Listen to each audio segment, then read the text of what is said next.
to the ballot box? Absolutely. But what we know is that accountability is synonymous with democracy.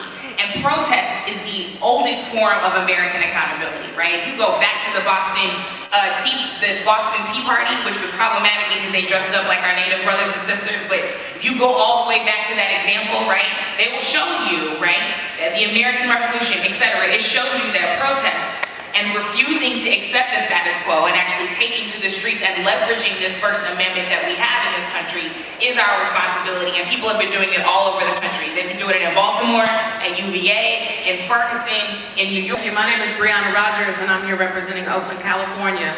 My question is probably to Sergeant Anthony Turner. I'm not sure who all is law enforcement in here. I just came in, but I do have a question because I'm very concerned about the safety of myself and my community, the world in general. Where is there a resource that we can, it seems like we don't know the rules.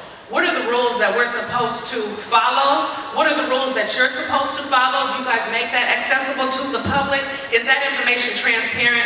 I think that we need to educate ourselves as a civilian. I don't know the rules on what are proper procedures and what's supposed to happen. Where is that located? Is there a website? Is there a book?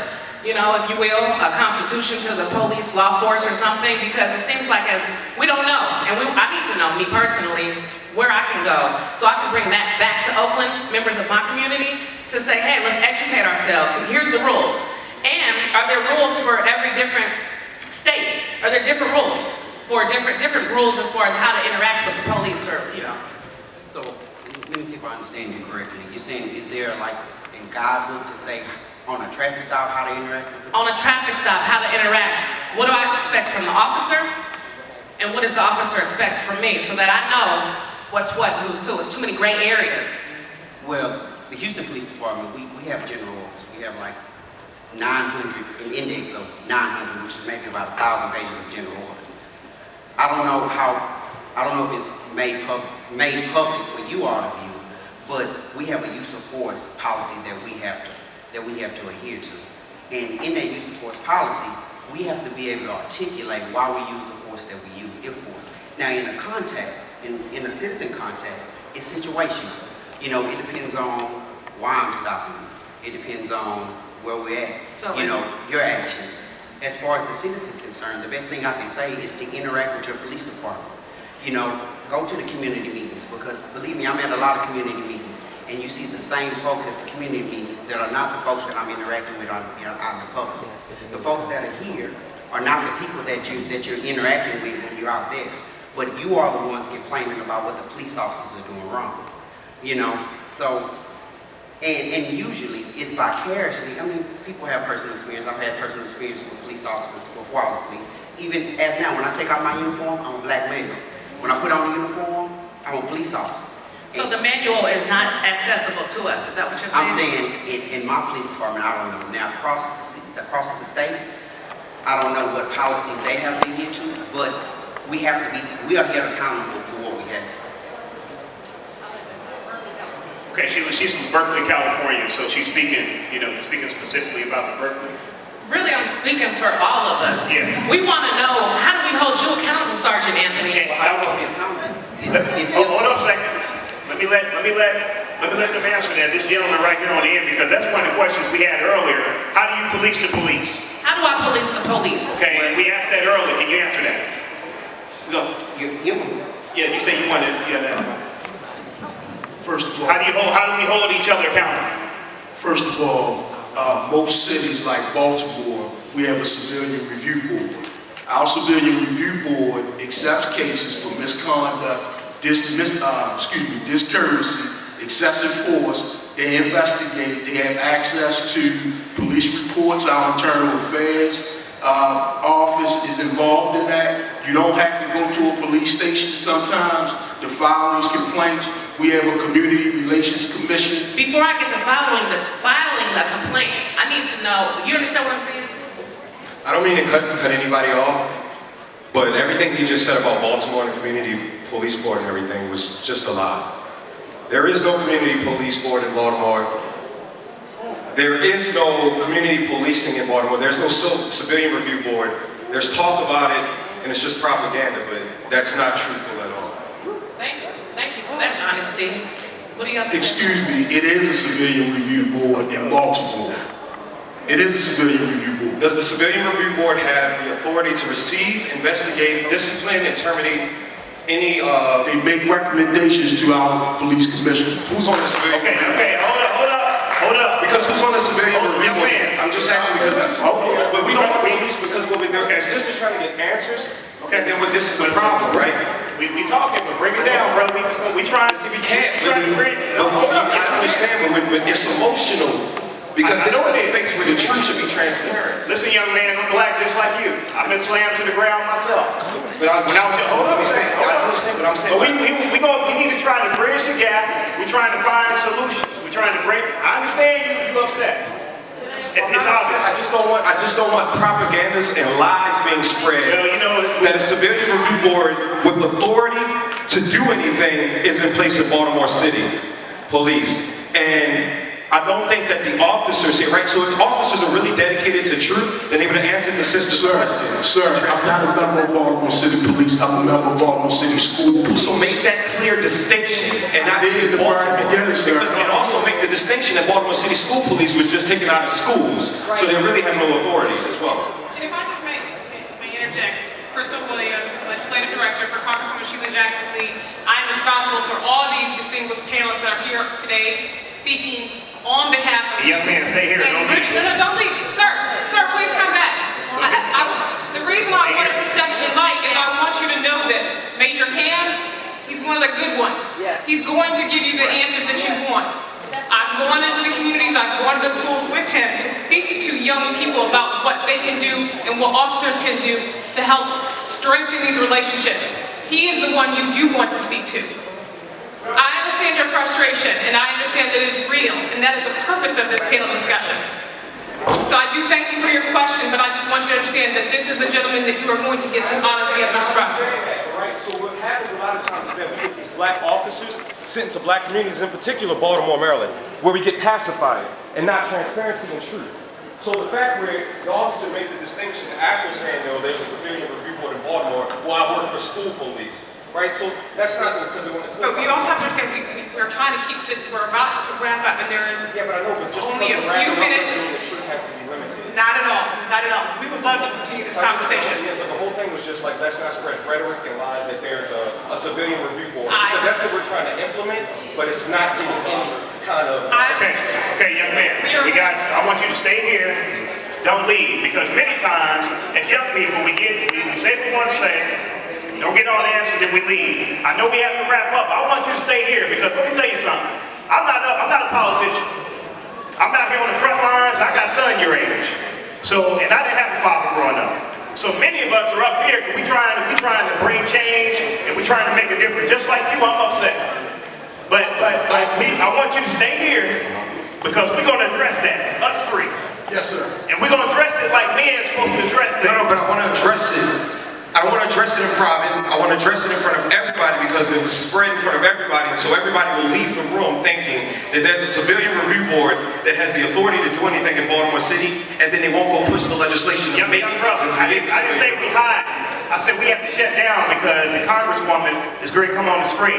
I don't hide from anything. I said we shut it down because I want to continue the conversation, but she just asked me to end the session. Okay, and I just want to be I clear. just want to make sure you know And I that. just want to be clear that I'm dedicated to transparency and truth before anything else. So whether it be in front of here, I don't want to handle it with between three men because it wasn't a personal problem between three men. It was My wife and Dawn's mother.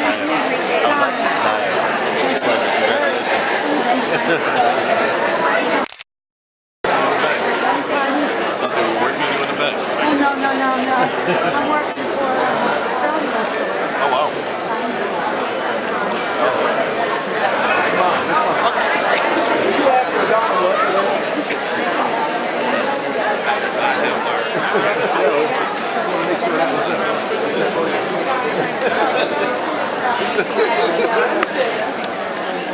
Father that deeply cares about this work. Please join me in welcoming our MC, Omari Hardwick.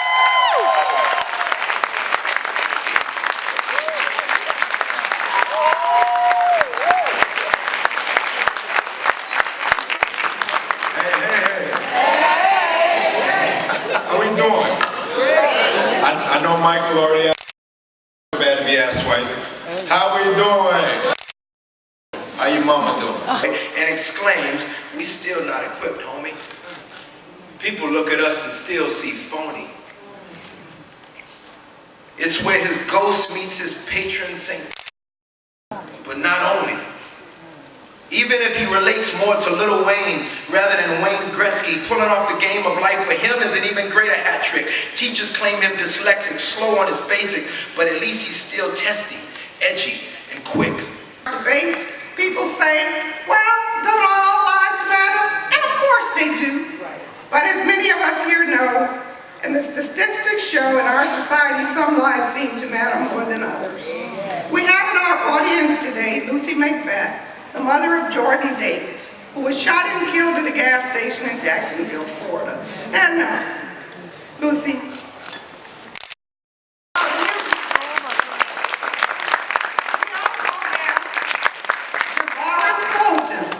Who is the brother of Trayvon Martin, who is like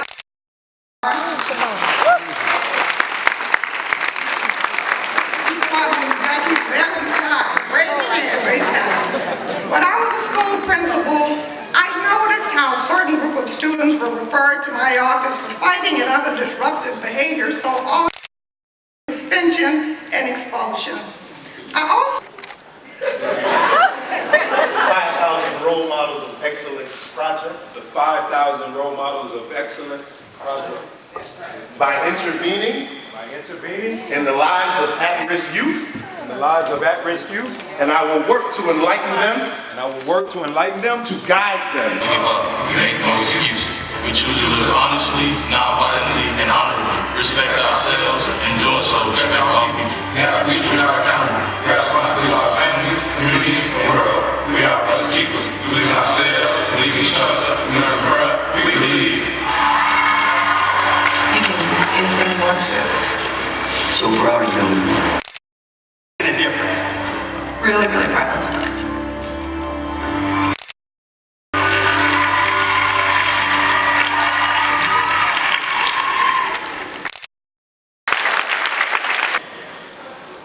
Our first moderator for panel one is the renowned journalist, I keep saying my friend, Soledad O'Brien. Soledad is the founder and CEO of Starfish Media Group. Y'all can give it up for that. She founded it. She did that. She created that.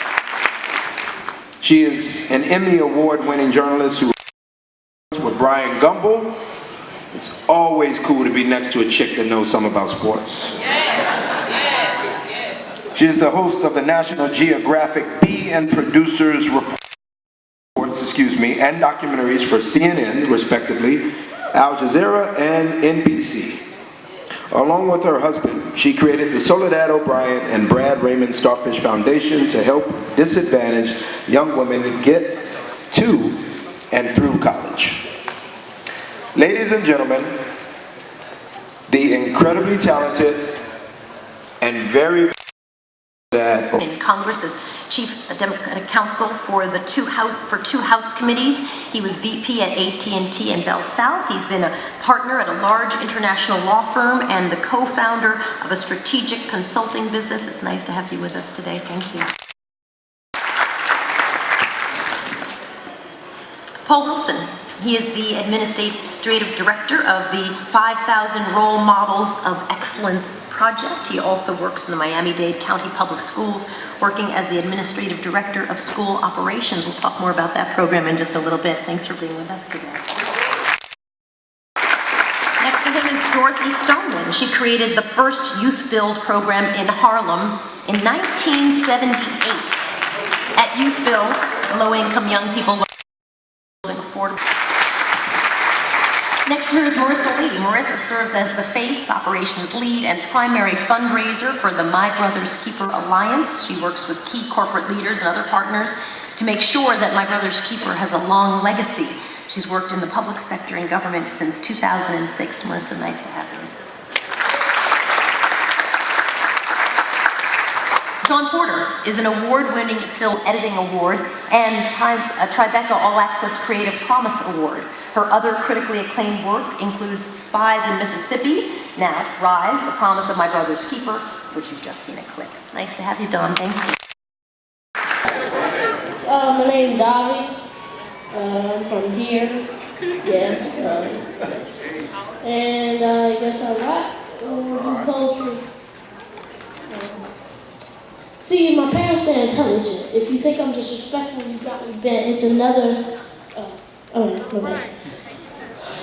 My parents are intelligent. If you think I'm, it's another identity like Clark Kent. If I vanish, you don't know where I went.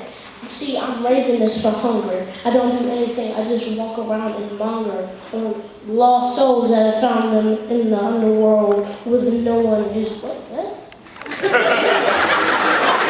That's okay. That's all right.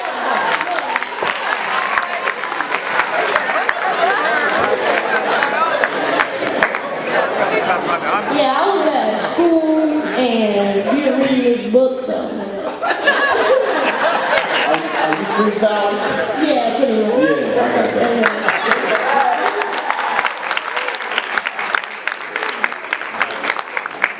Yeah, I got that. Okay. My words flow like my mouth like a waterfall. They fall gently in a stream. They flow down the river through gently caressed. Oh my gosh.